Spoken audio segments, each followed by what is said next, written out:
Hi everybody. It's a little bit different locale than we usually have for our computer class, but all things considered, not too bad. I get to be outside. I don't have to wear shoes, so I'm making the best of it. Today we're going to be talking about something we've talked about before. We're going to be talking about ebooks. Now I understand a lot of people aren't necessarily fans of ebooks. I just finished this one 2 days ago. It was pretty good. I'm a Pendergast fan, and this one's actually set in Sanibel, so pretty nice to have a kind of a local interest story. But here's the problem. I finished it, and now the library's closed. I can't return it, and I can't go check out some more. So I'm going to turn to ebooks, and that's exactly what we're going to be talking about today.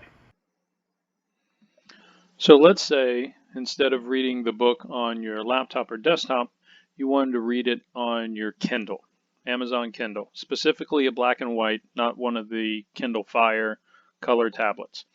Very similar process. We're going to walk through it real quickly. We're going to start off here on our homepage, hcplc.org, just like we did before. Going right here to Books and More, just like we did before. Going to click on that. From there, ebooks, nothing new there. OverDrive.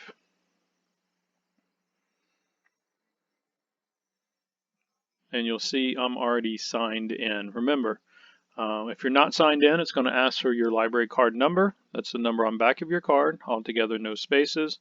It's also going to ask for your PIN number. What we use at the library is the last 4 digits of whatever phone number you provided us.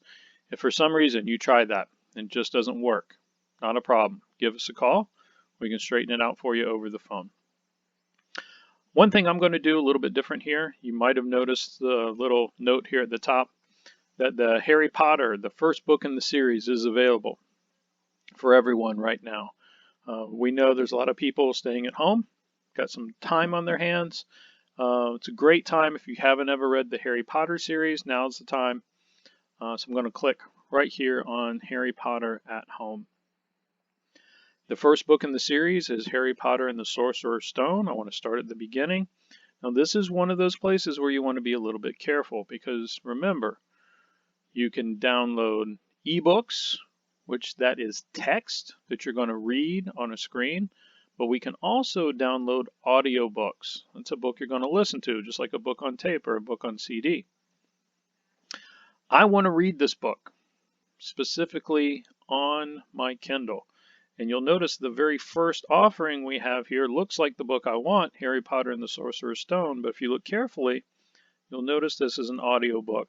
And it's helpful, they actually give you a little pair of headphones to help you kind of identify that. So this isn't the book that I actually want, so I need to scroll down a little bit. Not too far.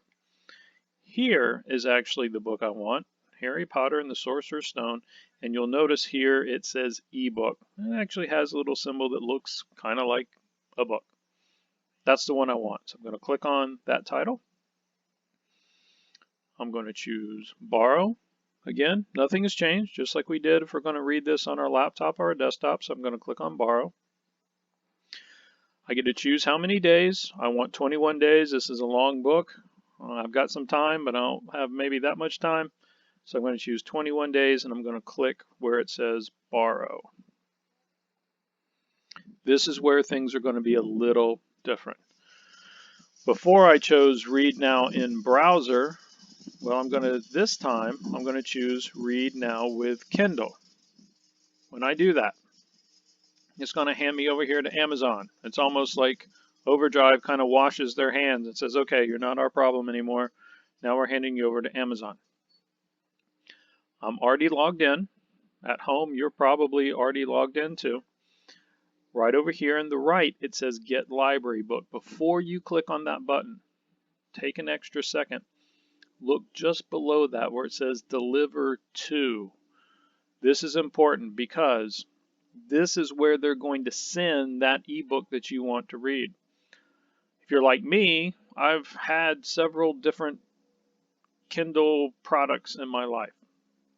You can see here is Todd's Second Fire. I actually don't want this book sent to my Second Fire. Why does it say Second Fire? Because I had a Kindle Fire, broke it, got a second Kindle Fire. That's not the one that I want to send it to. I actually prefer to read books on my black and white Kindle because I can read it in the sunlight. So I'm going to click this drop down arrow, and you can see I got a whole bunch of choices. Todd's Android device, that's my phone. Todd's third Kindle, that's the one I want to have it sent to. I've actually gone through 3 Kindles. Don't ask me why.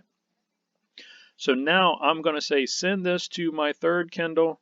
I'm going to say get library book. That's it. It's sent off to that Kindle. Now how does it deliver it? I don't have to plug it in. Shouldn't have to plug it in. It sends it through Wi-Fi. So as long as I'm connected to Wi-Fi, I simply sync that Kindle. You can do that in the settings. You go to your Kindle settings. It does it automatically, but if for some reason you turn on your Kindle and you don't see your book there, just go to the settings and sync it. What that does is it reaches out, gets the latest information, and your book should download. You can read it right there on your Kindle. Next, what we're going to take a look at, what if you want to read your ebook on your phone or your tablet, some sort of mobile device? We're going to take a look at that next.